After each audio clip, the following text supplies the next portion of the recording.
This podcast is proud to be part of the TalkSport Fan Network. TalkSport. Powered by fans. Being a winner on Valentine's is easy. It's flowers. Don't forget the flowers. Order early at 1-800-Flowers.com and you'll be entered for a chance to win $10,000 cash, a bouquet that's guaranteed to wow, and the chance at winning $10,000 cash. Just go to 1-800-Flowers.com/ACAST. That's 1-800-Flowers.com/ACAST. No purchase necessary. Ends at 11:59 ET on 2/4/24. Open to legal residents of the 50 U.S. and D.C. 18 years of age or older. Sponsor is 1-800-Flowers, Inc. For free entry method official rules, visit www.1800flowers.com/sweeps.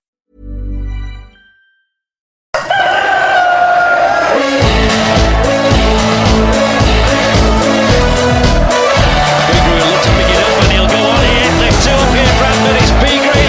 He's got to make this count. It's Beagrey. It's 1-1. You'll see a somersault now. You'll get a double. Sing till I die.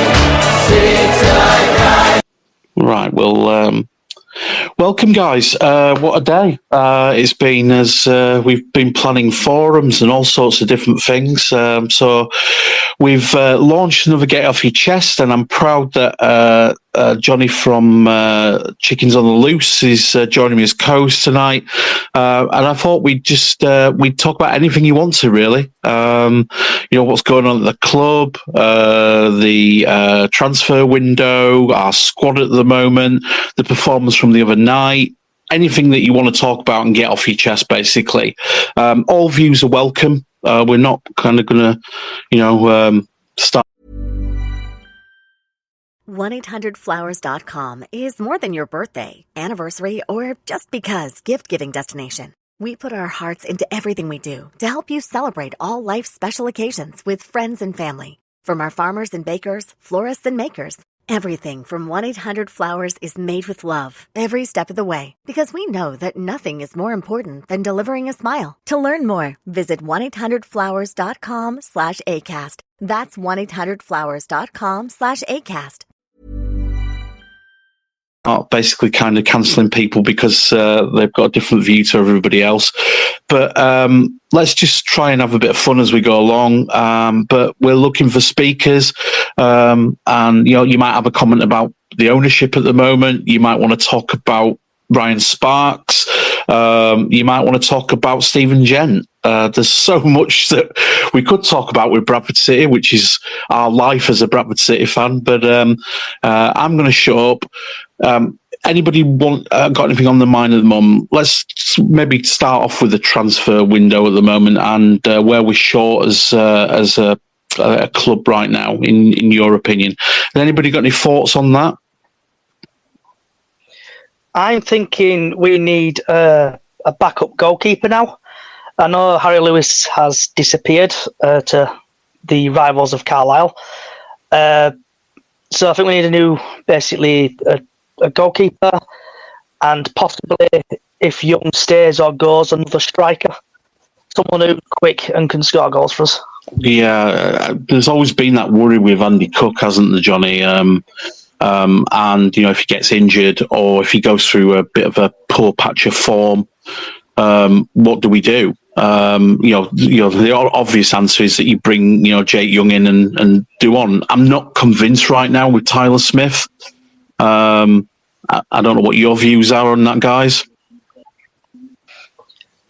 Young's back in training now, isn't it? It's been plastered all over the club socials, so hopefully, touch wood, he will be back in action against Swindon and possibly will score, hopefully. Do you think he'll celebrate if he scores? Nah. If he scores, I don't think so.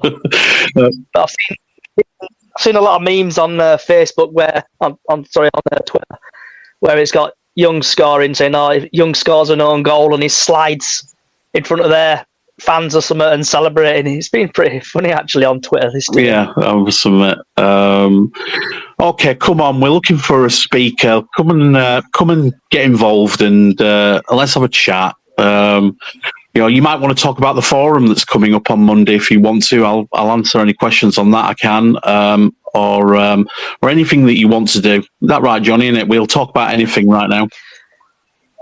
Yeah, talk about anything. We've got an hour and a bit of sort of fill. So So we just need that brave person to come on and start us off rolling, because you don't really want to be listening to my dulcet tones all night. because on about the fans forum, what's been organised by yourself and the city event, I'll be going to that on Monday. Yeah. So hopefully we'll see quite a few there, and just, you never know, change happens. I think that the forum, well, as you know, as a group, we've been trying to get members so that we can act as an official in an official capacity to represent our supporters across the country. And it's difficult because there's a level of scepticism when a group like ours comes along, because you're starting from nothing. But I think what's happening now is that the club, I think anywhere that we look at it, from where Rupp took over to where we are right now, there's many different things that have happened in that time period. And, some people for Rupp in, some people for Rupp out, and this tonight's going to be an impartial one. But the fact of the matter is that we've regressed as a club if you look at things on paper. That's a fact. We've gone from almost in the Championship, Johnny, to where we are now. We're languishing in 16th place in Division 2. League 2. And the fact of the matter is that communication from the club has died. I mean, we're not even getting inside match days at the moment or inside training. And I think what happened with the Vent guys is that we had the match the other night against Salford. Stands were noticeably kind of sparse, let's be honest. And then we saw a reluctance to release the attendance on that night.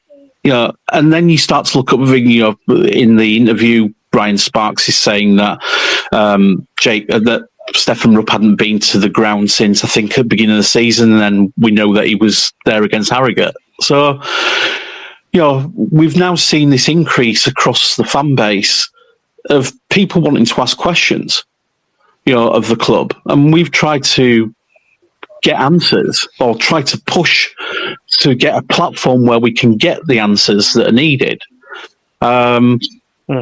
And the fact is now is that, the club refusing to do a fans forum.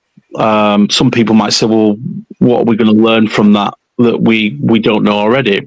Well, that's the gamble, isn't it? But the fact of the matter is if you get 200, 300 Bradford fans in a room with Ryan Sparks where he's got nowhere to go, I'm not saying it turns into like pitchforks and torches, but the fact is that he has to, he can feel the tone of the actual supporter base.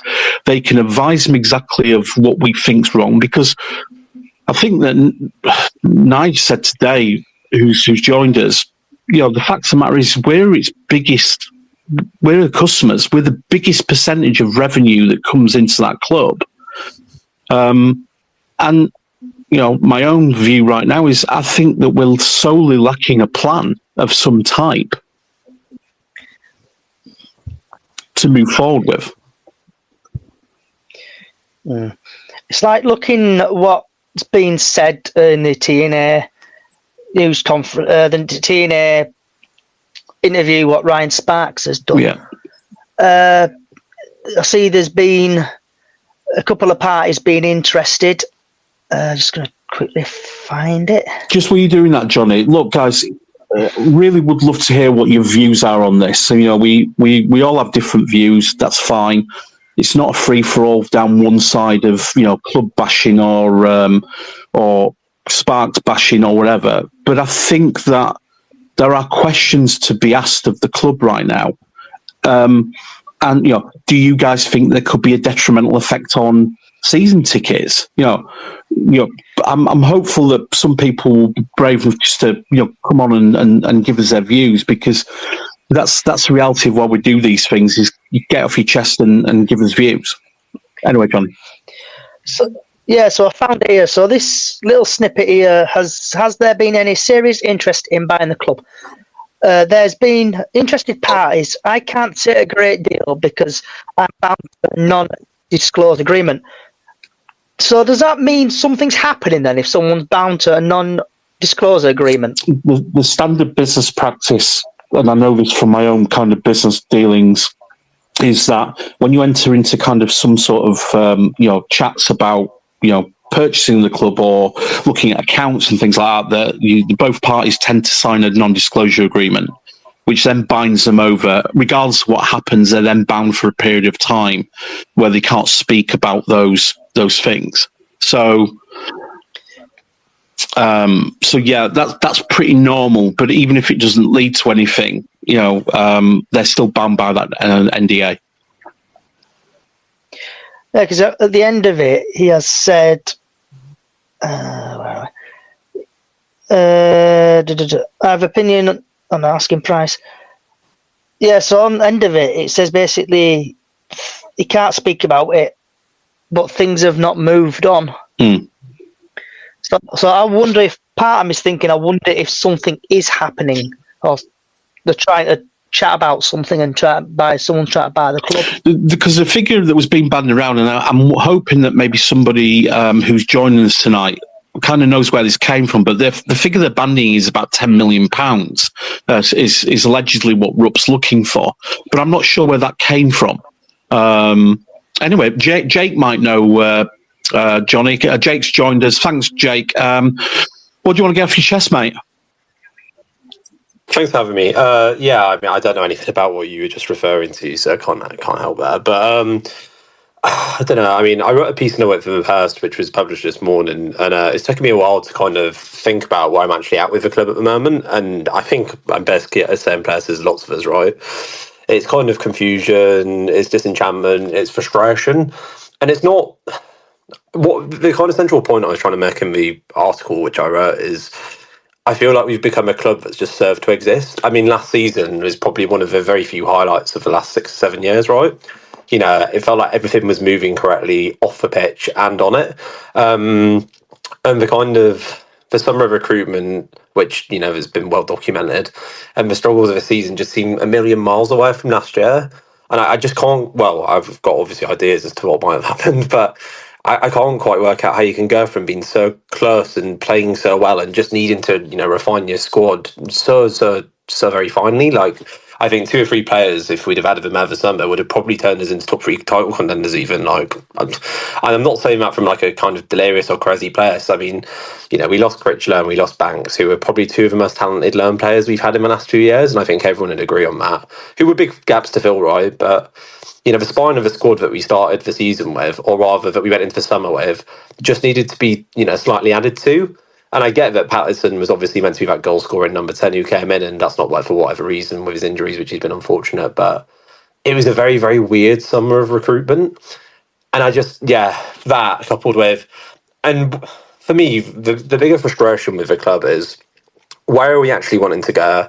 So I'm grateful that fans at the minute are actually trying to, start an honest conversation. I know that there'll always be people who say, time for words is over, it's like need for action.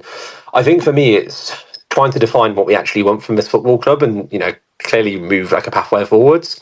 So in the piece that I wrote, I talked about clubs like Luton, like Brentford, like Bournemouth, these clubs who 10, 11 years ago were playing week in, week out in League Two, they've progressed so much further than we have. And we really haven't done anything. And I think that comes down to a lack of broader overall plan and structure for the club. I mean, don't get me wrong, when the club was sold, so to speak, in 2015-16, it was in a great place. It really was. But like so much of that has been undone, and it's a real shame. And I think to watch clubs come up from the National League and constantly surpass us, to see other clubs at our level buy talent from the National League or from low end of League Two, develop it, move them on, but get them up in the process. And we just continue to exist, and it's a real shame. And I think lots of I'll stop talking in a second because I know I've kind of gone on for a bit, but I think for me where I've landed is it's just we need to genuinely define what we want from this football club, and that needs to be ownership, it needs to be at board level, and I think there needs to be more participation in terms of letting people come into the club and try and help, because for me, this isn't about, saying to those currently operating the club, we think we can do it better than you. I think actually what would be really good is if there was, a genuine appreciation from everyone to kind of work together. And that's not me criticising anyone when I say that. What I more mean is if a club is welcoming fans and able to let fans try and, steer what's going on in a really positive way, we all have different experience from our day jobs and our lives. And I'm pretty sure that we all want the same thing for this football club, but just to be successful and to rise up the leagues. And the way that we do that is by working together, not working in silos, and particularly not, in this period of, really poor communication from the club where no one really knows what's going on. So, yeah, that's it in a nutshell from me. But, yeah, not great at the minute, is it? It was a really, Jake. I did enjoy reading it. We've commented on with the post tweet or whatever we're calling them these days. I think that, one criticism I've had of Bradford for some time now is I always feel that there's been a lack of ambition and a lack of bolshiness, in terms of the transfer market, in terms of the facilities. I want them to basically kind of, if you're going to get called, what we get called the biggest club in League Two and the biggest fan base, then act like it and, have that arrogance. But I agree. I don't see a DNA in the club right now, compared to, a little while ago when, Bradford were renowned. We played wingers. We basically put, we attacked. Our signings were based around that. But I can't, apart from the first part of Stephen Gent's arrival, that first transfer window was solid. And I can't then see what we're trying to do. And then, Ryan Sparks has gone missing. I don't think that I think that the TNA thing has backfired on him right now, if I'm being honest, because I don't think that it's really given the answers to the questions that people have got right now. No, I understand where you're coming from. I mean, just to kind of build on that, I think it comes down to a question of what do we actually want to do and how do we want to actually achieve our goal? Because our goal is to get back up to championship level, I think. If you ask anyone of what we want is, to be in the league that we've not been in for, a very, very long time. And that's not about us seeing ourselves as a championship club. We're a club with a big stadium, but a fairly meagre kind of off-pitch, setup. And I think that what we need to actually decide is how we're going to do this. For me, and don't get me wrong, with recruitment it's a mixed bag, right? So last summer we were very lucky and we clearly identified the right players. We sold Harry Lewis on. Obviously there's rumours about Jake Young, but clearly he's somebody who came in, has been very good and could potentially be an asset for us. The loan players we identified were great, and there's a few misses, but generally speaking it was good. Now for me, surely as a club in League Two level, you look at what's been successful, and the clubs who've been successful are the ones who've identified talent. They've identified players who would either fit the system so that they can play a certain brand of football, or if they've not gone for that approach, they've gone for talented players, usually in the league below, to be honest, who can come in, score lots of goals, and eventually be sold on for profit. And there's countless examples over the last few years. Andre Gray, when he went to Luton, was amazing. He's got 30 goals at this level. He's the first one that springs to my mind, but there's been tons of others. Then you also get the League Two clubs who develop their own talent and sell it on. Players like, Ollie Watkins, who obviously went on to Brentford and now's, England's second choice striker. I'm not saying that we're going to do that, but for me, we've got a massive stadium which we should want players to come and play at Valley Parade. We should not be going out every single week at home and panicking in front of a really big fan base. And last season, to be fair, we were better away from home, but we were still kind of solid enough at home. This year, we've been really, really poor at home, and that's not me digging the players out, but surely to me as a club, it speaks to look at the National League, and I don't keep repeating the National League, but I think this is a really strong point to make. Clubs who've come up last season, Wrexham and Notts County, are far better than we are this season. We went to Meadow Lane and we got absolutely trounced in our first half, and that is because they were a very good side who knew exactly what they were doing and played a really strong brand of football. I'll pause in a second because I know you've got your hand up, but what I was going to say about this was, they've clearly lots of talent at that level. Now, there's no reason why we couldn't look at teams in the league below who are doing well towards the right end of the table, try and poach their top talent, bring it into our club, and then play in front of massive crowds. I can't see any player in the National League who's going to not want to do that. And that means that you bring through young and hungry players who are keen to pay for the club. And if they're good, we can sell them on for a profit. And if they don't end up being, fantastic, I'm pretty sure that they'll play for another club in the league, or if not, go back down to the level below. So that's just one example, but I could talk for ages and I'll stop for now. So before we go to Lee, we've just had a couple of Facebook and YouTube comments. So this is from Robbie on Facebook. For me, the owner, that is the problem. One, we don't own the stadium or training facility. The other week, the first team had to stop training to make way for school kids who wanted to play on the field at lunchtime. Ryan Sparks can only do what he's got in front of him. He's only just bought that is given to him. Just remember, before the season started, we had to pay 500k rent on our stadium, etc. That believes the signing act for the outcome is that we need new owners who's waiting to put money in as long as they run. And then on YouTube, I believe the club was sold too quickly. Absolutely inexperienced owners. These owners, new owners, don't seem to know what progression of the club is.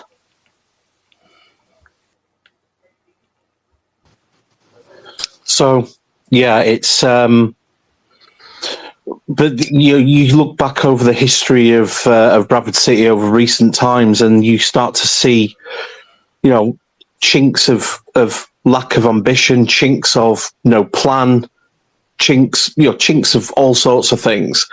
And I think we're now at a stage where, quite rightly, fans are starting to question.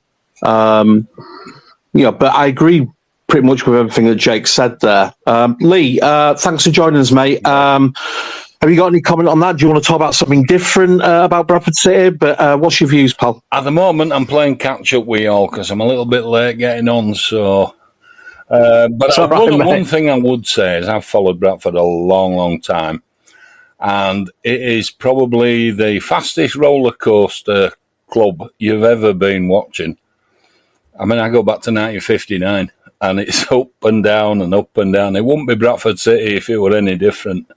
That's why we love them. What I don't get is some fans are saying, stay away. That's going to kill the club. They don't want to do that. Do we follow Bradford City, or do we follow Rupp, or do we follow... Rupp won't be there forever. Sparks won't be there forever. People like them come and go. So... I think it's a difficult one, Lee. It is. I've seen it all. The reality right now is that we're a club who went through two administrations, and many of us will remember that period of time. Do. It wasn't pleasant. Wasn't pleasant stuff. Yeah, and it wasn't pleasant. I think that this has been building for some time. It gets papered over. The cracks get papered over when we start to perform a little bit better on pitch, but I think even if we start to go on a run of wins right now, I think there would still be kind of concern, shall we call it? I wouldn't say derision, but concern about the direction of the club. The fact of the matter is that Rupp owns this club. Rupp is a disinterested owner, and he's not the first. There is others there. The argument at the moment is that there is, we are a club with no assets. The biggest asset that the club has at the moment is its fan base, which is worth a lot of money to a prospective buyer, simply in terms of merchandise and general revenues, etc., and what they can do with that. So that will be an attractive proposition to a prospective buyer. The other side of things as well is its catchment area as a city, in terms of Bradford, as everybody knows on this call, is a large city and it has a good catchment area. So that would be attractive as well. And then the potential of it, if you can get a kind of a side and invest into a side that actually can perform, then we've seen it. All of us have seen it when we've actually performed, and we've got momentum. I don't think there's any kind of louder place to go than Valley Parade. And also, we've seen progress. We saw it all the way up to the Premier League. It can be done. But at the moment, I think Jake touched on it. It's kind of what's the plan, Lee, if you know what I mean. I know exactly what you mean. We don't have one at the minute. There is no plan at Bradford City until someone comes in and takes over from Rupp and Sparks. I'm not beating Sparks up. I was involved in rugby league at quite a high level. He's all about Sparks. He's Mr. Sparks, unfortunately. And his dad will tell you the same thing, I might add. Where do we go if we lose the fans? There's only one place we can go, and that's down, and that's where we are now. We need the board. Who is this board? There isn't one, Lee. It's Rupp and people that invest, but they're allegedly only allowed to invest if they don't say anything. Now, I wouldn't invest in something like that. So why they have, I don't know. No, it's a tricky one, but I think the fact of the matter is whatever happens, Lee, I think it's getting to a stage now, and we start to see signs of it in the earlier stages of this season with potential for protest. I know that tennis ball thing didn't really go anywhere, that's fine. No, and that's fine, but I think it's getting to a stage for a lot of people where and you only have to read kind of some of the socials and see some of the people speaking, where they're going, I've got better things to do on a Saturday. I can go spend time with I can go spend time with my grandchildren, or and bear in mind as well, we've got a part of our fan base that travels a great distance on a Saturday or a Tuesday to get there. I mean, I think of Labib at Nottingham Bankland, who comes all the way home and away. You've got people travelling from Scotland, and people from Kent, from London, as well as our own Bradford fans. But our own Bradford fans are going, you know what, I'd rather go do something else and watch this side. And what I'm worried about right now, and it might be, and we have to consider this, it might be the only kind of way, is that we have to start hitting Rupp in his pocket. Now, but we're not. The flip side of that, though, Lee, is that then it starts to do damage to the club. But after a bit, you go, well, what option do we have? Well, like I'm saying, the only thing we have got is the club, irrespective of who owns it, who's running it. And the only thing we can do is let them know how we feel, whether they want to hear it or not. If they want to brush it under the carpet, that's at their peril. And then we need to get together as fans. I remember Stafford Higginbottom and Tordoff calling a public meeting at St George's Hall to save the club from going out of existence. Yeah. Do you know what I mean? The fans have to speak. They have to have a voice. Adam was saying the other night on that forum there, the fans forum doesn't exist anymore. Don't have a voice. But we need to let them know we're here. We ain't going anywhere. We're going to support Bradford, irrespective of what they think or say. Yeah. Lee, stick around. Hang on, because might want to speak a little bit more. Johnny. Yeah, so before we go to Jamie, I know you're waiting a little bit. We've just got some more Facebook comments coming. So this is from Martin. All the talk about selling on, bringing players in, sell for profit. Bring on players, sell for profit. How will we proceed if everything we have decent players we sell? We are never going to move up if I think he's put basically we dream of.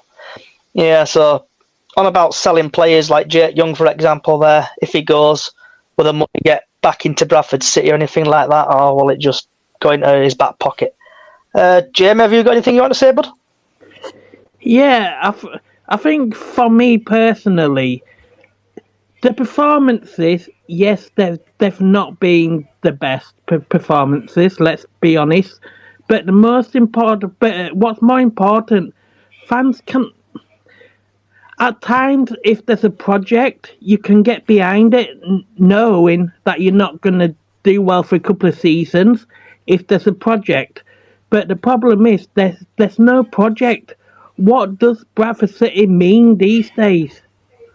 Sparks a couple of years ago, when Connor Sellers and Trima were given the job permanently, he said this is a building block, and no matter what happens to managers, this is the direction that the club is going in. And then within 2 months, they're sacked. A new manager comes in with a new direction. After giving him an extension, if you remember. Yeah, sorry, an extension, yeah. But we need something to get behind. We need a direction. We need to know what the club is doing. But I think at the same time, the club also needs to work with the fans. This fans forum that's happening on Monday is fantastic, but why are the club shying away from it? Why are the club not sending somebody along to actually listen to fans' opinions? I don't believe we've got a leader at this moment at the club. There's nobody at the top. Rupp don't want to know. He keeps making his money from his helicopter seats. Sparks hasn't a clue because he talks to him regularly, he says in Telegraph. Does he? Or does he just get told what to do and say? We don't know. But maybe Ryan Sparks needs to bring people in to support him that maybe are not yes people. I think at the moment Ryan Sparks seems to have a... But the problem you've got there, Jamie, is that there's a question mark over Sparks, and I don't want to do a bashing on him. It's not the point of this. No. But the facts of the matter is that there's elements of ego there. And you can see it, even like most fans have commented on it. There is ego there. Backs up in it every time. Sparks his arrogance, pomposity. And so most people, I've seen various things, great ideas. Why have we not brought an operations director in who can look after the football side of things? Why have we, why is he? Because I don't think he'll allow it. I don't. Yeah, I was going to say that. Would he be allowed to bring people in that might undermine Rupp's grasp on power? Who knows? Well, again, Rupp's always going to have the ultimate power in it because he owns the bloody club. But the fact of the matter is that, I think that Ryan Sparks heel clicks his way into an office in the morning because he's got nobody watching over him. Yeah. He can make whatever decisions that he wants to make. And we have to then question some of those decisions. Lee, you mentioned it, offering managers a new contracts and then firing them, offering them extensions and getting rid of them. Yeah. How is that stability for our club? How do you? But then how do you? And then the knock-on effect is how do you then get stability on the pitch and consistency? Well, does that feed into players as well? Because I obviously see that exactly the same as we do. Well, Moraes basically said pretty much that on commentary last night. Indeed. They're not stupid. You can't tell me that they're all watching social media, regardless of whether we can see them or not. They know what's going on from fans. They're well aware of it. So you can't tell me that they're not aware that there's kind of, a little bit of disillusionment at the moment from fans. And judging by commentary last night, the reality is that Valley Parade was flat last night, completely. Well, did we ever find out actually how many fans were there? I read somewhere it were quoted at like 16,000. My arse, it was 16,000. Not a chance. I think they said 16,537 or something like that, with 157 from Salford. I think there were a few more from Salford. Yeah. I don't believe 16,000. That has actually been questioned in the past, though. And apparently, according to the club, there is a legal reason why they have to do all ticket sales. That's what the club has said in the past. Whether it's true or not, the club has said that they have to announce all ticket sales, and that includes season ticket holders. So it's never been accurate. No. I think all I could glean from that last night is that ticket sales would account for the figures, but a lot of people didn't go. Do we reckon there was about 7,500 there last night? Yeah, give or more take. or less, yeah. I wouldn't disagree with that. There certainly wasn't 16,000, maybe 8 tops. Yeah. Jamie, Lee, stick around, guys. Johnny, you had your hand up, pal, and I don't want to take over here, so you crack on, mate. Yeah, so on about... we've had Stuart, who's had another come in with Facebook again. Roop isn't interested. He's inherited a team on the back with his old... right. People are saying there's about 6,000 fans there. Somebody posted the actual attendance online the other day. On about the crowd yesterday and stuff, I went to the game and the atmosphere was horrible. I did go on Radio Leeds after because I was frustrated, and I said, I think if I rated the atmosphere at the ground yesterday out of 10, I gave it a 2. Generous. I know the northwest corner tried to get going, but in my opinion yesterday the game was boring. I know there's been a poll on Twitter. I think Dan put something up on Twitter earlier on, and it was on the lines of, did you go to the game due to the weather? Yes, or couldn't you be bothered going? So with just the atmosphere, the club, and like people need to say the atmosphere and everything, the club needs to change a new corner. Because personally, like I said yesterday on Radio Leeds, it's hit the Titanic. Titanic has hit the iceberg, and this club is on life support. And going back to what you said, Lee, if fans don't go, it could absolutely ruin the club.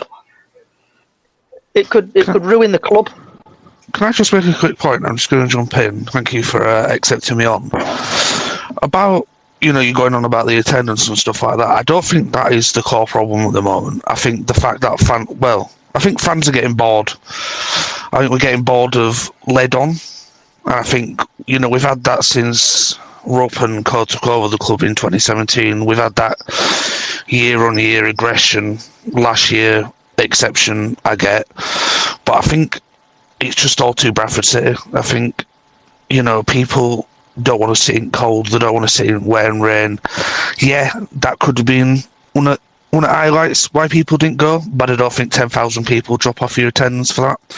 I think it's... Do you think that's the DNA of our club then? I just think... I've only supported since 2010, but from what I've read from old days, John Doherty and Peter Taylor, it just seems, it just seems like it's a vicious cycle of there's never been any progression. I think it's a lot like Bradford in general. You look at the state of the city centre, you look at state of Bulls, you look at state of Park Avenue, it just follows that downward spiral that we kind of regress into. And I don't think until change is done in the city in general, I just don't see any progression within the club. I really just can't see that. I can't see that moving forward. I have to go past Ellen Road quite a few times. You look around their ground, there's murals, they engage with the, but they engage with the community. There's murals around the ground. They paint the phone boxes, little stuff like that. We never seem to have that at City. It's just, a big part of what a football club is being part of the community that you're in, and they don't engage with it. They don't engage with the fan base. They don't engage with the community. We just seem to be in the ground, and that's it. There's no influence with the area. There's no sponsors within the area. It's just everything within the club just seems lazy. It just seems like there's no ideas. They don't get a lot of help from council either. Neither did Bulls. Yeah. Well, Bulls did in 2000 and didn't they? They got bailed out. Yep.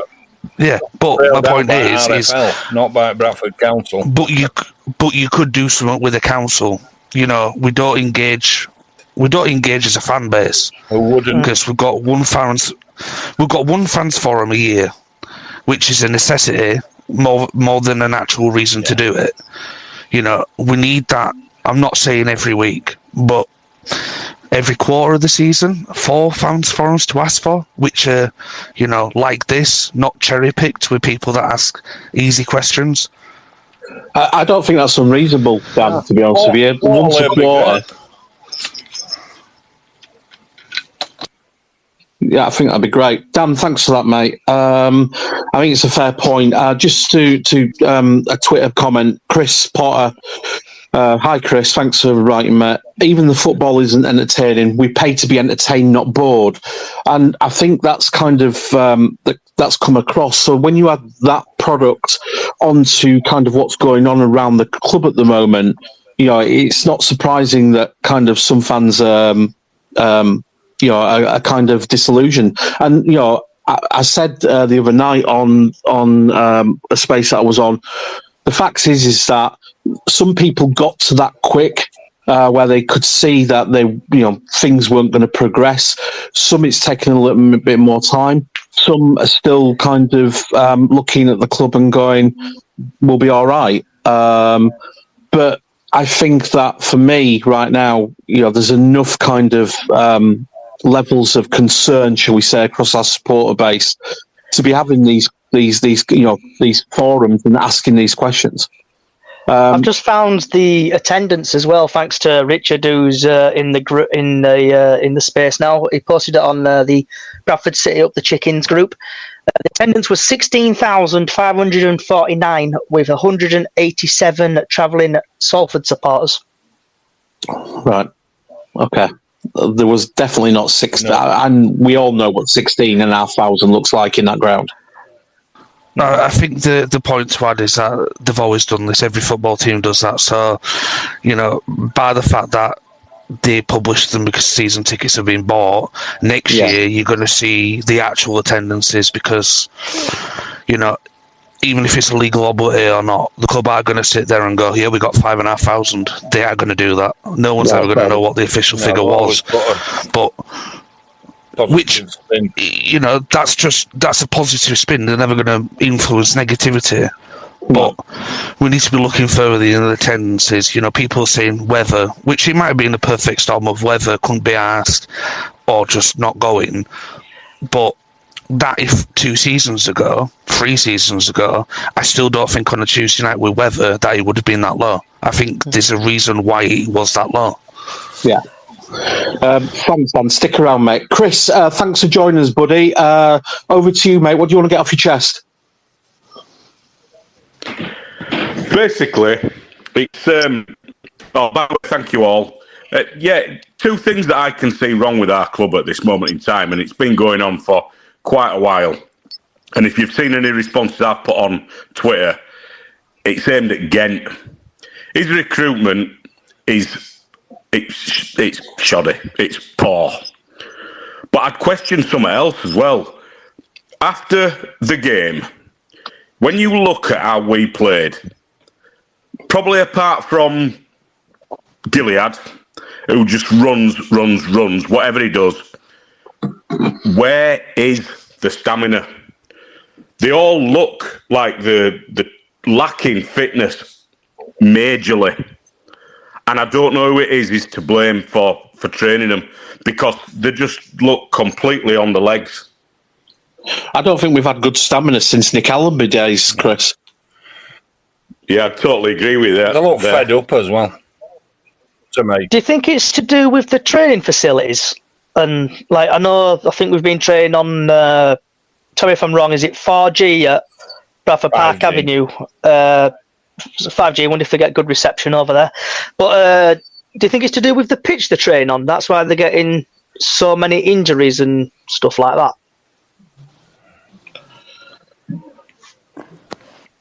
Chris, you could speak if you want to, buddy. Yeah, I've got no idea, but it's something inherent. It's not just... Well, I don't think it can be just a level of how bad the pitch is or something like that. It's the actual keeping them fit, the training, what they're doing in the spare time. Are they at a gym? Are they doing whatever they need to do to get the fitness up to a high level so that they can perform on a Saturday, perform on a Tuesday? They look lackluster, big time. Yeah. Have you got any thoughts? Sorry, there's Diane and then Jamie. Have you got any thoughts on it, Diane, love? No, I just think it's the pitch when they play at Woodhouse Grove is completely different to a 5G pitch and everything. So it could be that they are used to training on the 5G pitch, like other teams will be. I know they played behind closed doors on Saturday, didn't they, when there'd no match at Park Avenue? Yeah, they did. Can I just put another caveat there, though? Do you just think that we've signed badly? I don't think we have, but it's like some of the players you might need to get rid of. It's like everybody goes get rid of Ash Taylor, but sometimes when I've seen him, I didn't go Tuesday because I'd done my ankle in, but I was going to go. But sometimes Ash Taylor does put some good shifts in, and then other times it's crap. Yeah. Me personally, I don't think that we've had a good transfer window since Ghent's first, being honest. I look at some of the players we've signed, and I'm trying to think why we've signed them. When there's been other positions that we've been crying out for. The most notable one for me was when we were in last season and we got to January transfer window and we were crying out. We knew we needed to buy another striker or get another striker in with some quality, and we didn't. And I think there was another position as well, but yeah. Jamie. Yeah, it's just a quick one just on the training pitch that people have been talking about. This isn't something new. This is the same training ground that we've been using for, I believe, at least 10 years at the school. It's not. Can I say something? It's been longer than that. Yeah. Because I used to go, my dad used to work in Shipley, I used to go that way when I was a teenager. And they were training on it then. Yeah, so it's not something that's just started. So I think a lot of people in the past week have leached onto this comment that Graham Alexander made about being thrown off the pitch by the school had a class, but that was the same in the Premiership years. We were still at that school. We still had to give the pitch across to the school when needed. That was the same when Allenby. I'll just make a point. We actually didn't. We used to train on a field which was behind, which is now converted into the flood defences. So that's why we've had to move. We didn't have that problem. We used to have a pitch that was past the school behind another one that the school didn't use, but we don't have that anymore. So that's why we have to now use the artificial and the other school pitch. That was from 2 years ago when they started doing that. But I believe weren't we at school when Parkinson was there? I believe we were at the school when Parkinson was there. Yeah, that's not what I'm saying. I'm saying that we've had to. So there was, if you go to Woodhouse Grove, you can walk down the side of the river. You used to walk through a set of gates, and we used to train behind that. That's not there anymore because of the flood defence work at Appley Bridge. So we've had to move on to the school pitch temporarily. So that's in the last 2 years maybe why we've had problems with. Well, we've always had a bit of an injury problem, but we've had to move on to that pitch. And obviously, winter, water, and it's next to a river, it floods, doesn't it? So that's in the last 2 years. I think they're going back onto it next year. Yeah, but I could be wrong. On the bulb, on the board at the school, it does say pitch 1 Bradford City players only.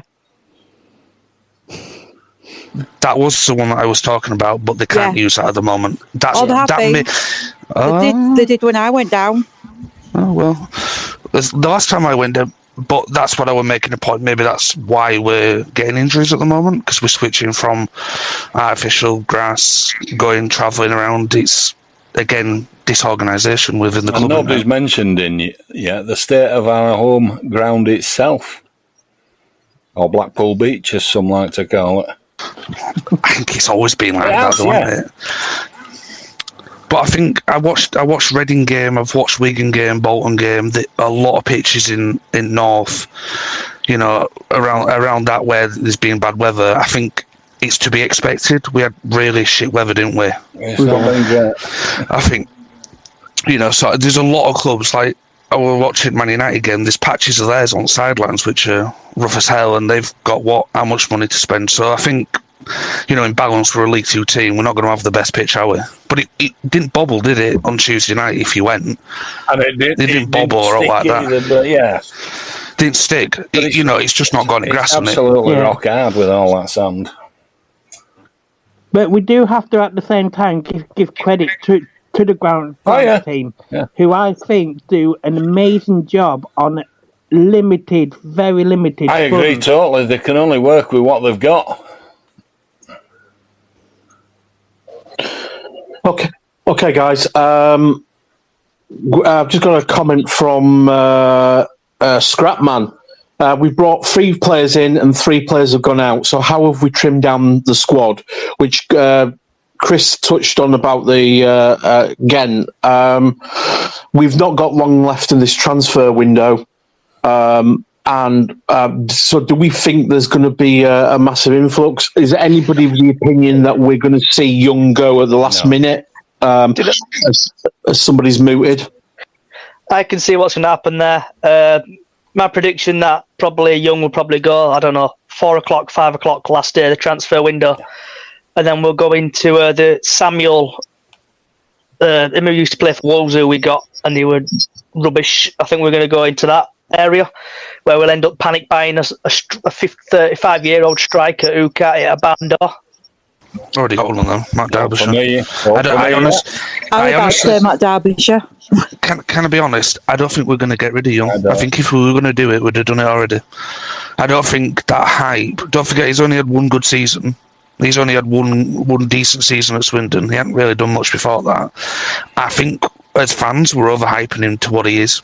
I think we're trying to force a sale, but I don't think that sale's there because he would have already gone if that was the case.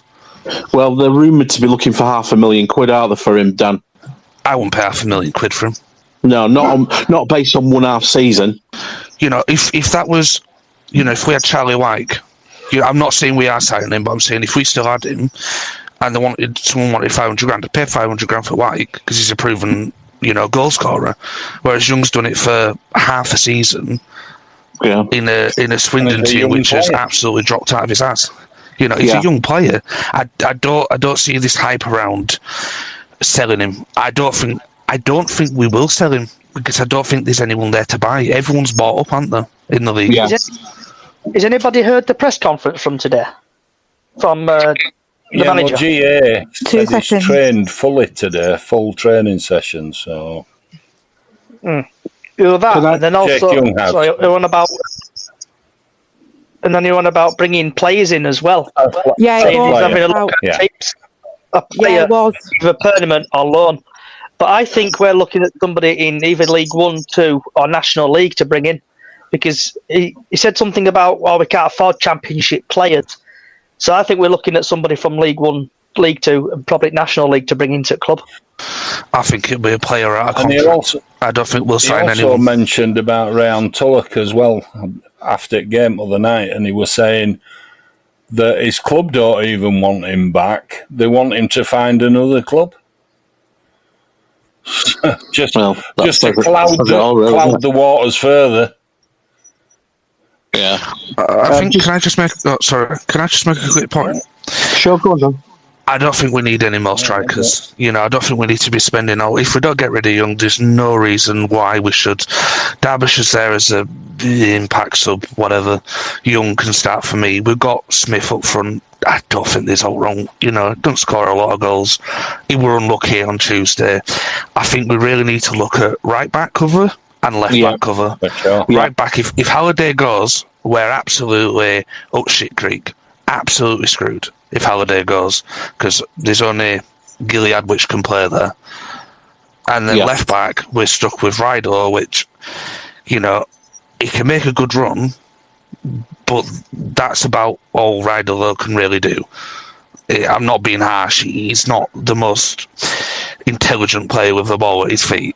He tends to run at players and just stops. I think we need them two positions. We've got far enough in defence and we've got far enough in midfield. I think it's the left and right back that we should be working, and a goalkeeper as well. So we need another Mezza and a backup keeper and somebody to cover Holiday. Yeah. Guys, just going to read a couple of comments that have come in while we've been chatting. The cow's arse, like those guys work. They're talking about the pitches we were talking about earlier. They've said it's not 1999 anymore. The world and football world has moved on drastically. We're not a Premier League side, but are our training facilities adequate now and for the level we want to be at? And I think that's a fair point. It's a very fair to point. be fair. Totally agree with it. I mean, it's a really good point. And then Bradford Brownie, thanks for commenting, buddy. Andy Cook's only had one good season, but look at what he got out of it. And I think that, if we're keeping Young, then I think we've got that covered because we'll have him, Tyler Smith, etc. But I agree with Dan. I think we need full-back cover, or wing-backs, whatever we want to call them, and another keeper. And I think we should be all right then. One thing, if I may, about Cook. In a poor side that's not playing well, he's still got, 11, 12 goals? He's 12 goals at Robert Lee. Yeah. With no service, with no, he's managed to get up to 12. Yeah. Yeah, it definitely has. Okay. If he had a player with him. Just a quick one on Cookie as well. Sorry to jump in again. Go on. For me, it just looks like the squad's disinterested. I just think they know that they're not going to get in playoffs. Cook, to be fair to him, that drop that Hughes did around Christmas for him, I think it did him an absolute world of good. And I think Alexander needs to do so. I think all the fan base relies on Cook. You're a bit like White, a bit like Hansen. All the fan base expects Cook to score, and without that, we're absolutely screwed. I think he needs dropping for a couple of games to give his head back in game, and then we might see some goals flying in if the service improves to him. I agree with you there, Dan. 100% agree with you there, mate. Watching games with Andy Cook especially, I think teams have found out now how he plays, and they crowd him out of the game and they torture him, and I think he needs dropping, and I 100% agree with Dan on that one. Well, I'd said this on another space recently, that if you've been watching Andy Cook recently, closely, he's losing his temper a hell of a lot with the players around him because he's not getting the ball into where he wants it. They're not reading his runs correctly and things like that. So he seems to be getting more and more frustrated with each match that passes by. So, Dan, it might be good just to give him a breather and take him out of it, just so he can collect himself and do what he needs to do. But I feel sorry for him because when you're not getting the service coming in to him, or you're playing hoofball up in the air, which you can't do much if you've got two large central defenders on him. It is going to frustrate you. We've got this. You've got wing backs that can pull in and put a cross across. We've put more balls into the box. We've got more chance of scoring, and I think sometimes we just, and don't even get me started on the free kicks when we're not beating a first man. It just irritates me. I'll just make a point. You're saying he's arguing, getting flustered and with his teammates. Just shows you the team ethic at the moment. That if I noticed it the other night, Smallwood having little arguments, Cook having little arguments. It just shows you that the whole thing around the club, from fan base, board, ground, players, there's some sort of discontent. And I think, obviously, the players will know what's going on, with the fans and Sparks. But I think the team isn't good enough. And I think the team know that they're not good enough. And I think the more we go on, the more that breakdown in the team will happen. It's a vicious cycle of Alexander needs to make changes to that team. The team that played at Derby was arguably probably one of the better performances I've seen of this season. It wouldn't take a grand lot, but I just don't understand the point of dropping Point and Chapman. I'd have McDonald over Smallwood. I just didn't get that overnight. it just doesn't merit dropping them two players and McDonald, which did really well at Derby versus a decent Derby side, if we're going to add. Why not give them a chance at league? Because we're not getting into playoffs. So I think I've given up on that myself now. But we're missing. We're missing Walker as well. Yeah, I think that's a given. To be honest with you, we've not won. And when he's playing, the front players have a little bit more confidence that the ball's going to come through. We're missing his supply. We're missing his runs. Little balls in. It's just not happening, is it? We don't have a replacement for him. I just want to because I've got to obviously look at both sides. Bantam Matt, he points out and says, "Drop our only goal scorer." A smiley face. A good percentage of goals have come from Cook this season, but at the same time, we've not seen. We need him, back scoring. But we dropped our only goal scorer last year as well, and our only goal scorer at the moment ain't scoring any goals, is he? We've had Halliday that scored on Tuesday. It's not meant to be vindicative against Cook. It's meant to help him out because he did last season. I just don't think flogging him into the ground. And then you answer that question of if we flog him into the ground and play every week and he gets injured, we really are up shit's creek then, aren't we? We've had a couple of Facebook comments. We've had Robbie. Cook is loving life. 3-year contract under his sleeve. He doesn't give a shit. Even if you drop him, he's still getting a paycheck. Simple as that. He knows what he's doing, treating the fans as mugs, even our manager. And then we've got, I think it's Louise. Agree, Cook needs dropping for a bit, but I wish he wouldn't play for penalties all the time. The ref won't give them.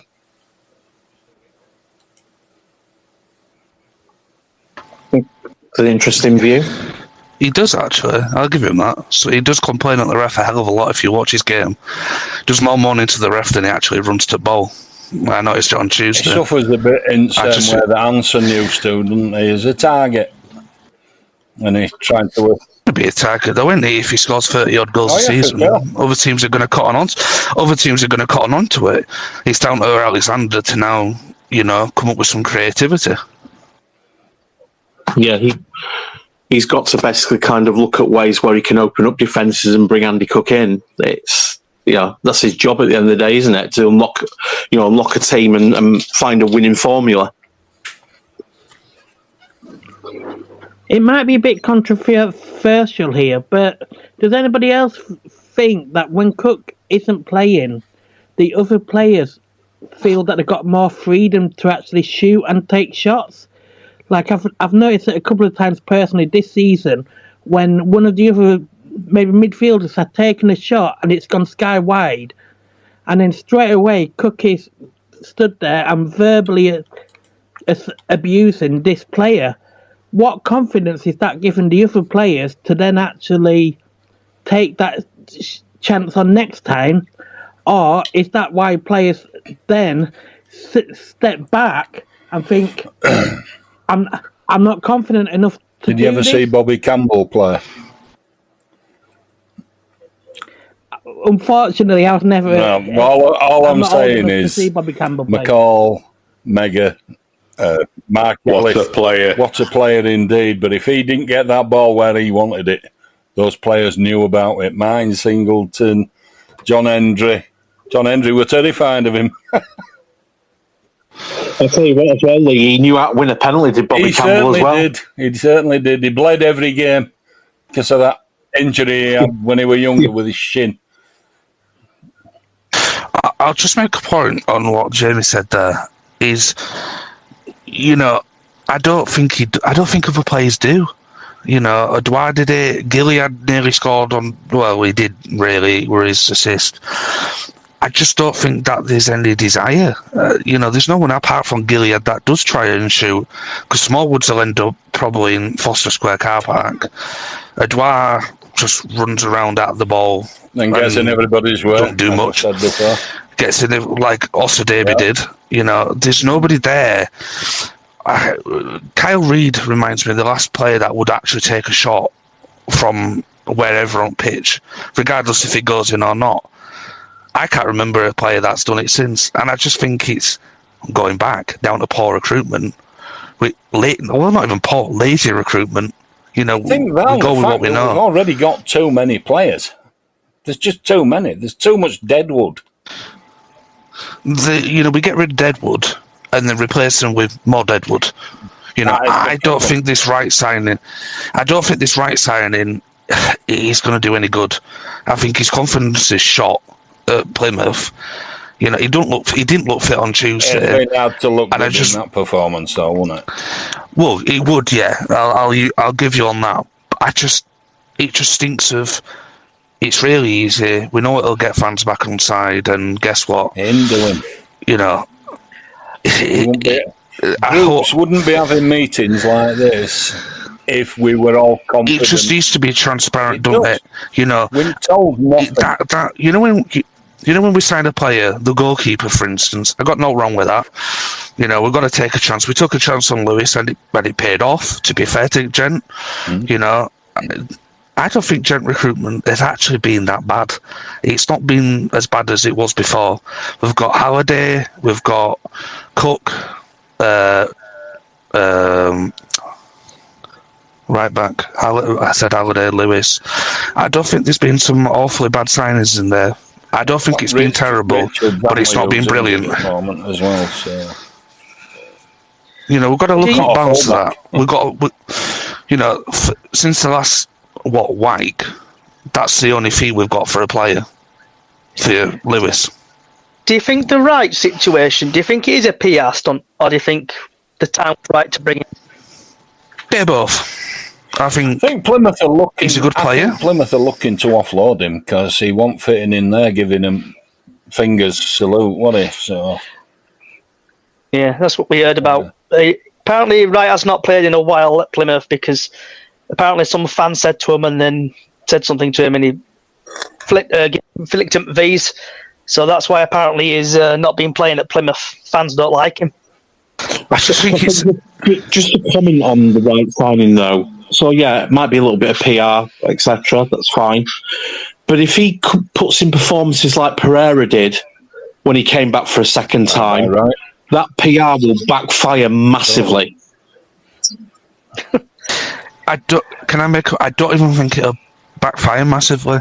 I think because everyone that says, it'll backfire, it wouldn't even shock me. It wouldn't. When the club come out with these idiotic statements in TNA, it just doesn't even surprise me. It's just. It's. Joking. I didn't get started. I didn't get started on him, and I'm not going to say what I think I should say on here. But I think we're lazy from the top down. But if you look at the club, we're lazy on the pitch. Fans can't be asked going to games anymore. The CEO's just lazy and goes down the same easy, and Rupp just uninterested. We're just a lazy football club. Like what Dan's saying there, it's like on social media, like especially on Twitter, I follow quite a few other league teams just to be nosy, see what transfers. But the admins on like other groups, like for other teams, they're fantastic.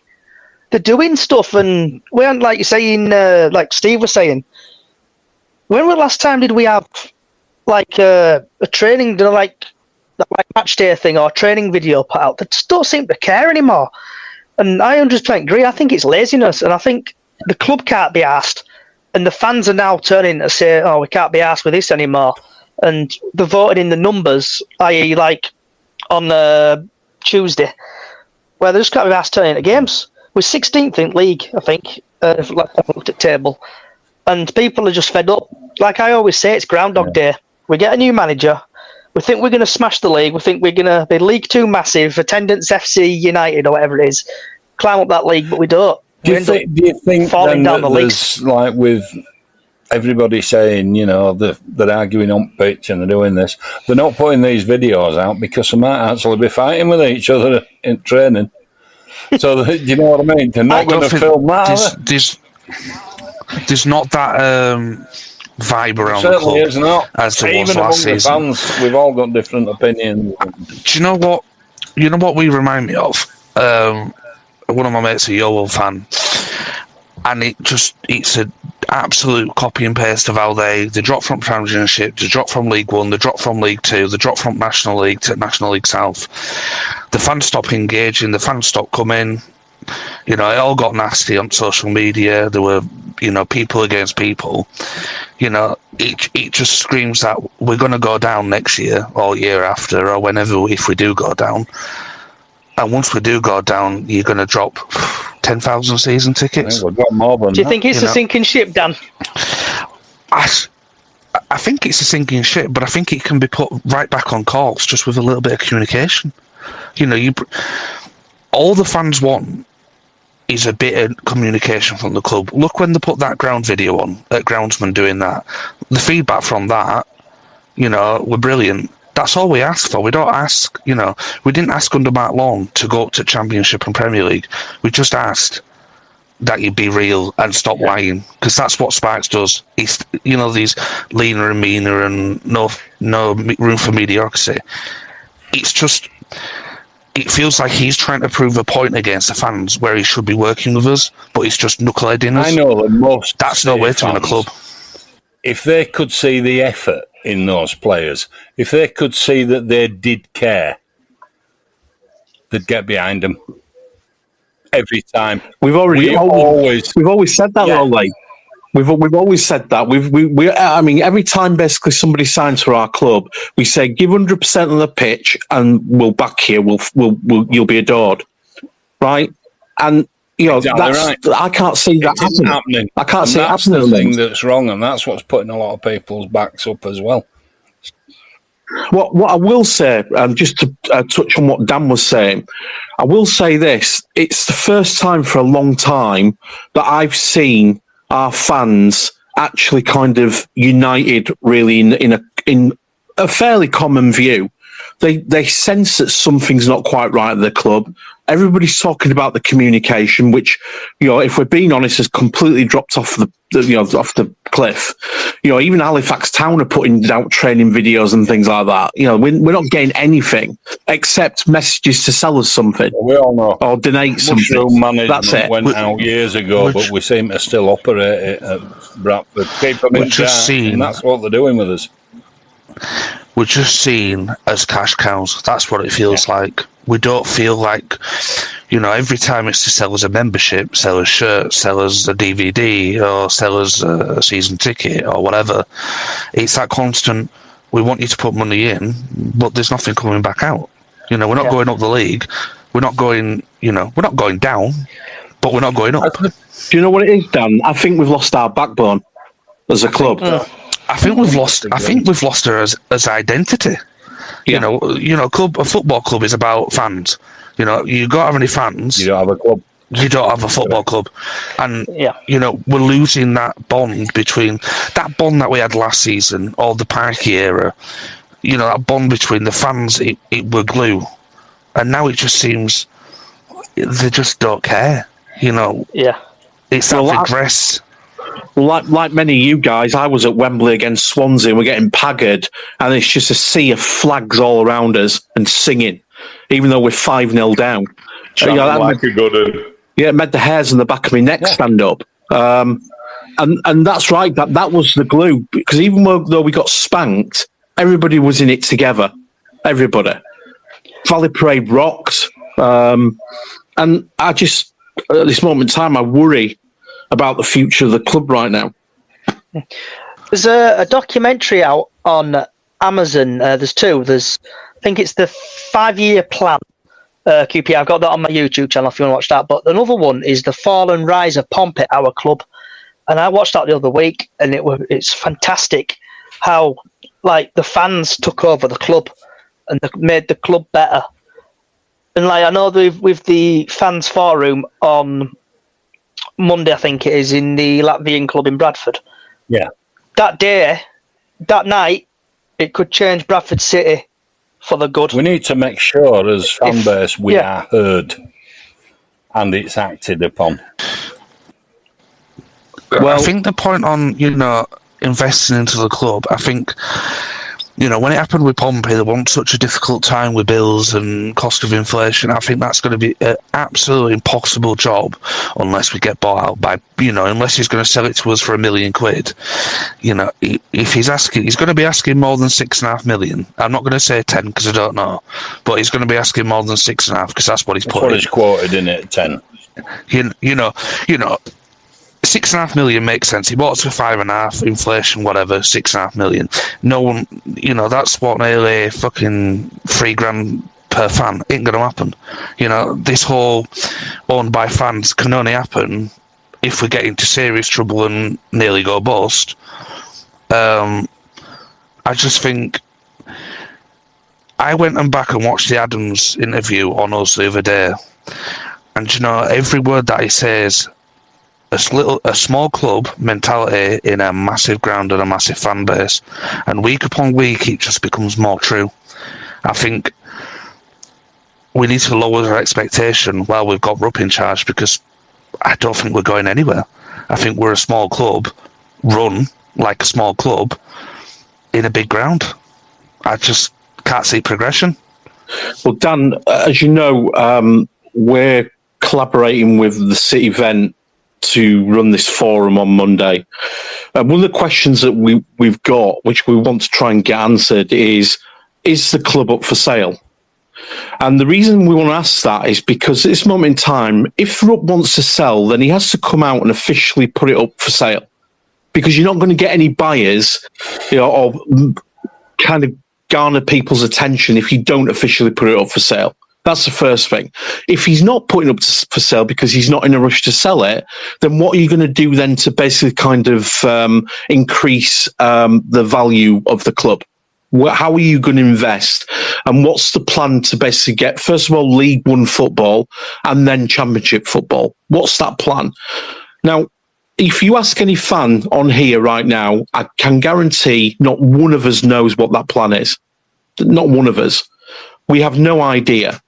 All we know is that we've got, as soon as night is, turns to day, we're going to get messaging very shortly about renewing and all these cliche videos and things like that, and renewing our season tickets because we've got to support the club. But the thing is, to get that support, you've got to give us something to basically go, right, that's what we're aiming for.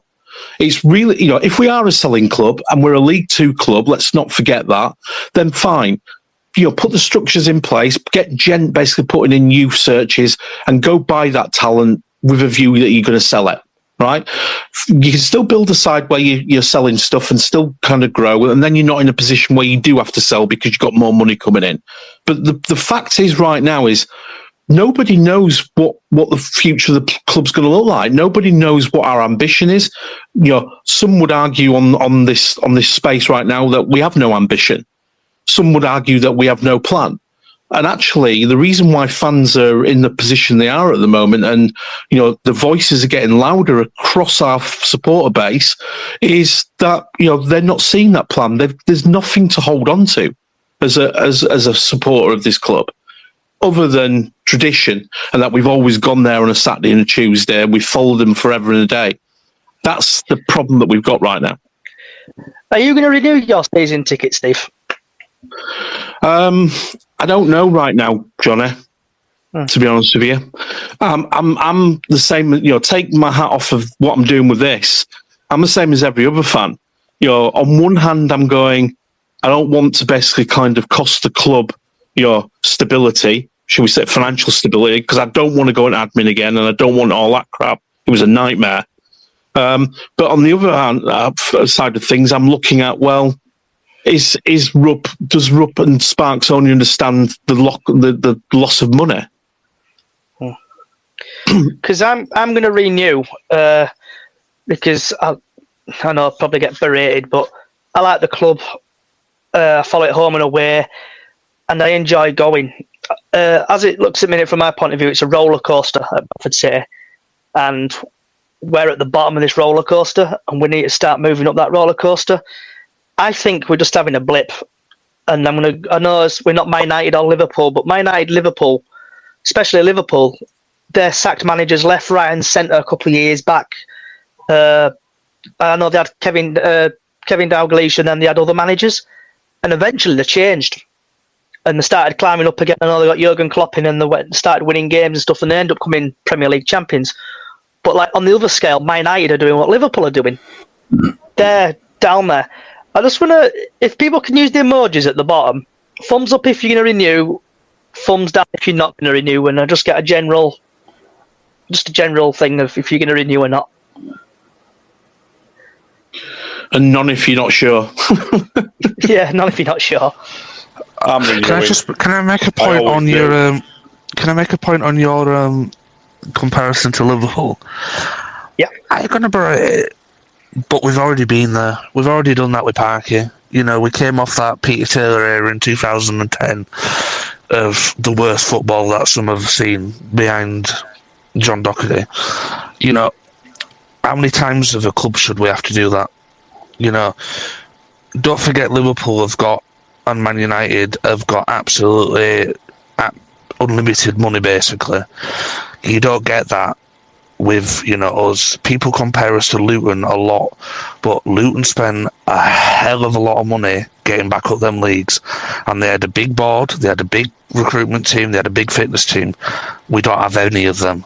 We've got to start from scratch. We've got to start from trainers, you know, board staff. We need communication with the club as fans. You know, we don't have that to build because there's no. It comes back every time. It sounds cliche. It comes back to there's no frigging communication. We can't.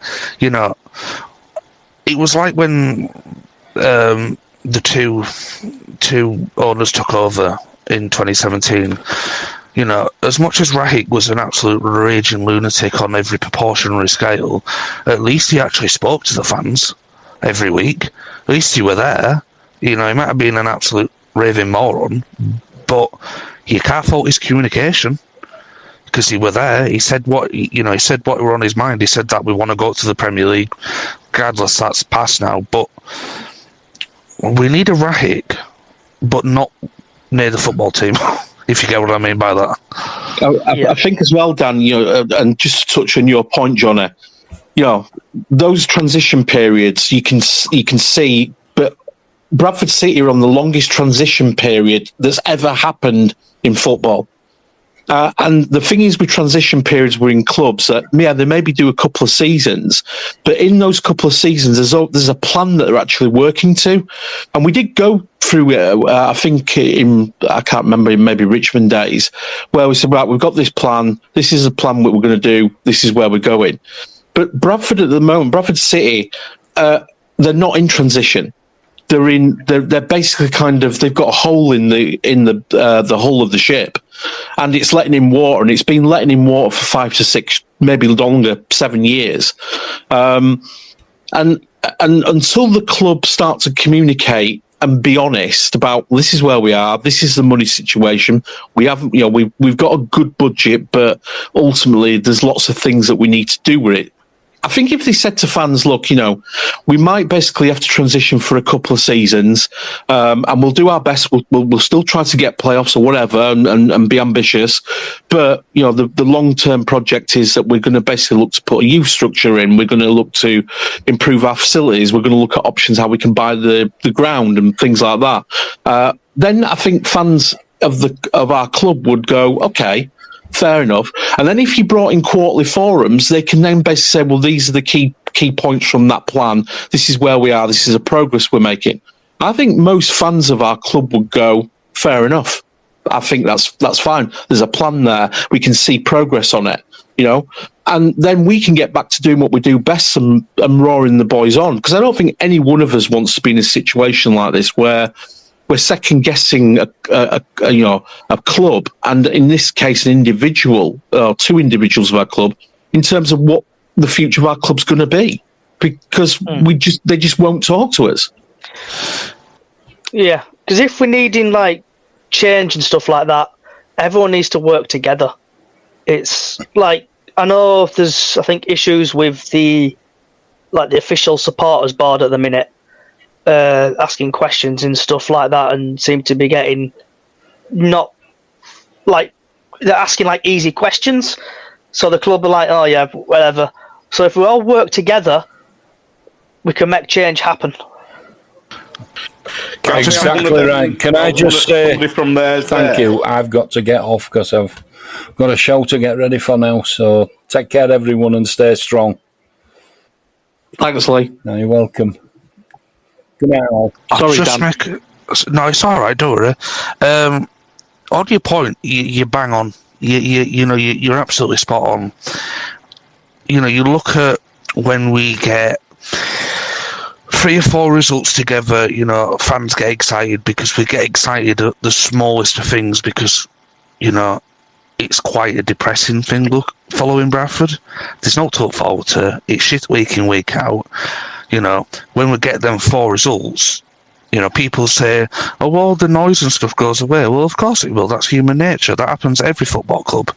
But, you look in previous seasons, we get a line of results. We got Hughes, and then it went away for about 3 months, 4 months, 5 months, whatever. Bad few results, it starts creeping back in. I think at the moment we could win 10 games on the bounce, and I still think the negative energy could be there. I still don't think you're going to get rid of it.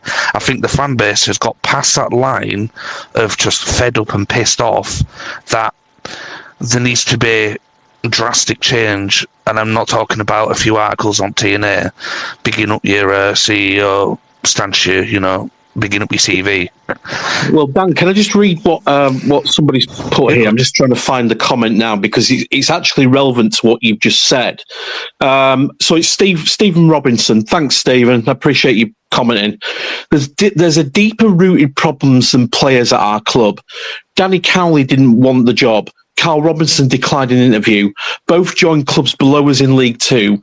There's something wrong with our club.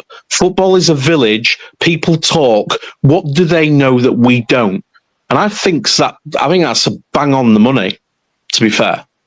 We've sacked 13 managers. No, not 13. We've had 13. We've sacked 7 permanent managers in 7 years. That's what the problem is.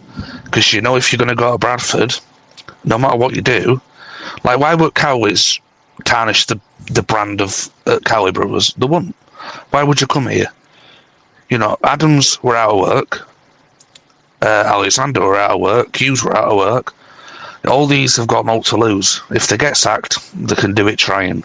But, we're not going to get managers, like Cowleys, whatever, Robinson, that are stable. They know they can go to another club which gets more backing, which gets more, you can go to Barrow and they have more money than us. Barrow have more money than us. That's no disrespect on Barrow, but in terms of money put in from the board, you take away 5,000 season tickets, you're going to lose 600 grand. Then you've got the ground rent, another 500 grand, 400 grand. You've lost $1 million. You've lost $1 million before you've even put a foot on field.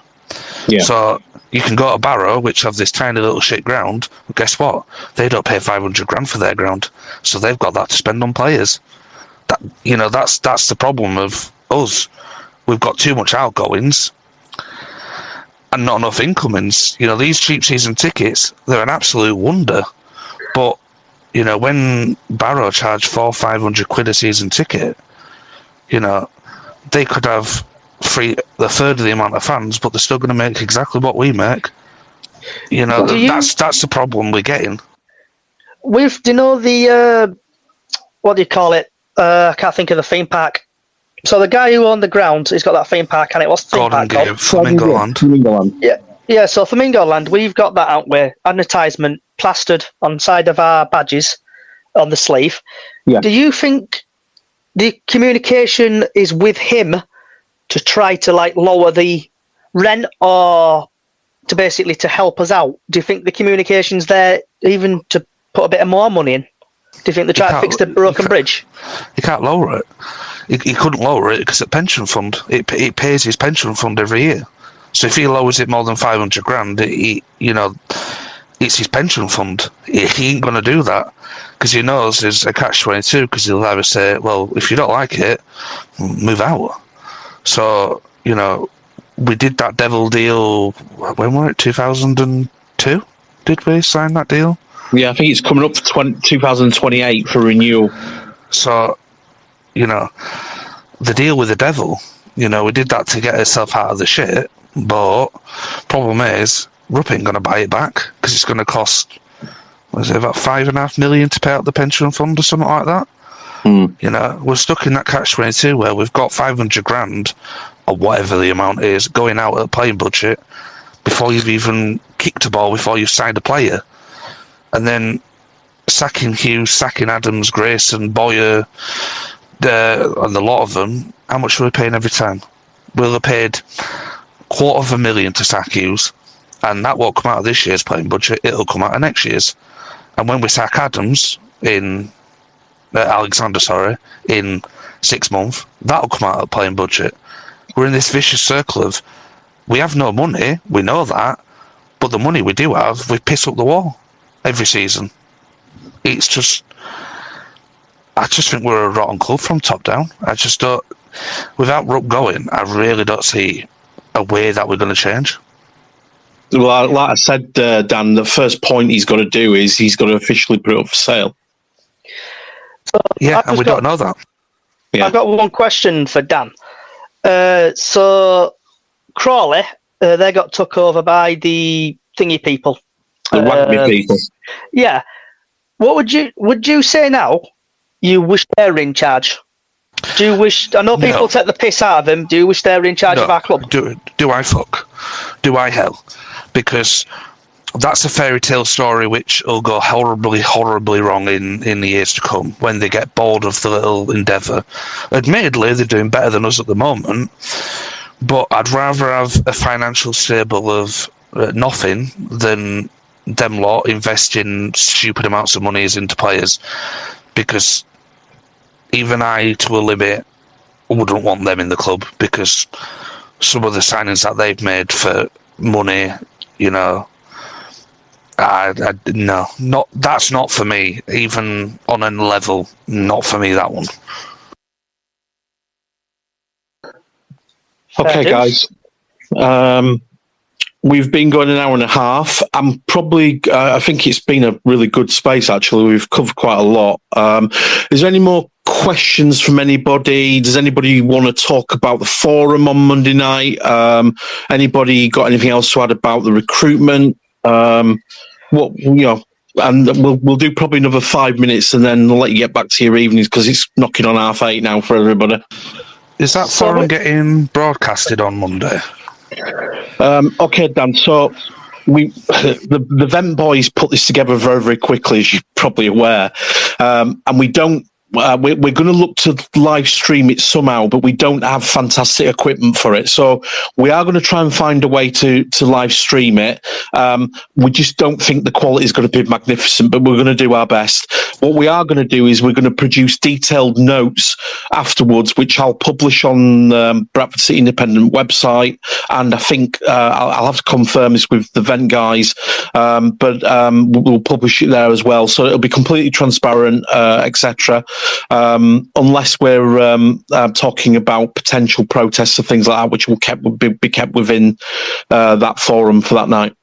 I'll just make a quick point. If you do need an hand doing that, message me on Twitter, because I know a little bit about that. So if you need a hand, need any equipment, just give me a message. Cool. Dan, what I'd say, mate, if you could, and you'd be kind enough, would you get in touch with Adam Williams and just have a chat with him? Because he's handling that side for us at the moment. But I'm sure that he'd be indebted if you could provide any help. His DMs are closed. I can't message him on Twitter. So okay. if you could just ask him to message me if he needs any assistance, and I can help him out on that. Yeah, leave that with me. I'll sort that out. Yeah, no worries. Cheers, mate. Jamie. Yeah, just a quick thing with this thing that's happening on Monday night. Obviously, the fans forum. With the fans forum, obviously, we have a lot of fans that are not on social media. Are we actually contacting like BBC Radio Leeds to actually promote the event, or is it going to be a down key event? That's a good question. We have made contact with media outlets. I'm not going to say who they are at the moment because some outlets have a relationship with the club, and we have to step carefully with respect because we don't obviously want to lose potential platforms that could help our supporters get their voice across. So I can't reveal too much about that, and forgive me, guys, I would, but I daren't. But I can confirm we are talking to media outlets at the moment about what we're trying to do. But with respect to media, they want to have something juicy at the moment to work with. Right now, this forum on Monday is about, instead of moaning on social media and us running these spaces, which we're quite happy to do, and because it's great to hear people's points of view, but we have to start to fundamentally look at us as supporters, regardless of views, looking at what kind of action that we can take and how we get our voice heard. Because right now I can confirm we've written to the club on numerous occasions. We've invited them socially, so their social team have seen that we've invited, and they haven't responded to us in any way whatsoever. Part of it is because we're not officially recognised as an official supporters representative, which is why we're trying to get our membership up at the moment. But obviously,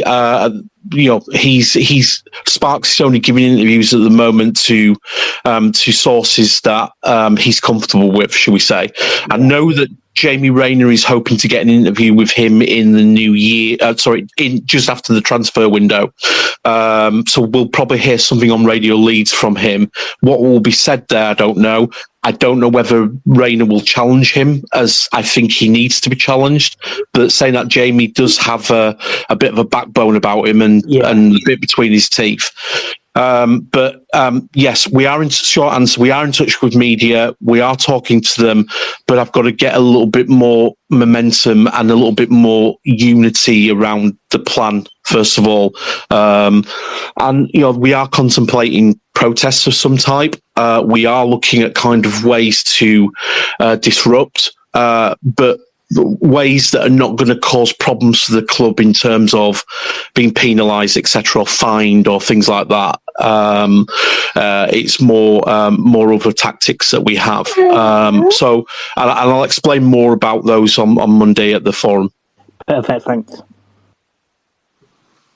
Any other questions? Anybody else wants to just quickly speak before we wrap up for tonight? Or you can DM me. I'm at Bantam1873. You can DM me privately if you want to put a question to me. I'll as most people who've engaged with me, I'm very honest and very transparent. I've got nothing to hide, but I am a supporter like you guys, a long time supporter, and I think it's just a case of we have to basically kind of look now because supporters are uneasy right now across the board. I just want to say thanks for. And thank you for everybody coming. This will be going out as a podcast on podcast services and on YouTube and other social sites as well. I hope you've enjoyed it, guys. Thanks to all our speakers. Thanks to everybody who's made comments, and thanks to you for just taking some time out your evening. I know you're all busy and you've got your lives and things like that, but I can't stress enough right now. If we don't unite as a fan base and try to get the club to basically listen and react to what we're doing and give us a plan to go forward with, then we're always going to get what we're getting right now. There's we need change, I believe. We need to put a plan what that is. If Rupp does go or decides to pull his investment, what do we do? Those are fair questions to ask. It can't just be let's get Rupp out the club. I believe he does need to go. That's my own personal opinion. I think that we're driftwood at the moment, but we have to have a plan behind it. Otherwise, the future of the club is at risk. I'm sorry if that sounds dramatic, but I believe that's where we are right now as a club. I think that there is some serious issues, and it's very telling when a club goes insular and doesn't basically then start to respond to its customer base. So please, if you can attend on Monday, please come along. All's welcome. If you're up in, it doesn't matter. Everybody, we want to come along and just help us put together a plan that gets our club back on track and gets the ambition back, and then gets us as supporters back to doing what we want to do and go on a Saturday and Tuesday, have a laugh with our mates, Raw City on, hopefully get 3 points and go home. That's it. That's it, guys. Thanks for coming along. We'll wrap up here. Enjoy your rest of your evenings, and hopefully I'll see a lot of you on Monday at the forum. Thank you, Johnny, for coming on as well. It's been a pleasure, mate. Appreciate it. Cheers. All the best, guys.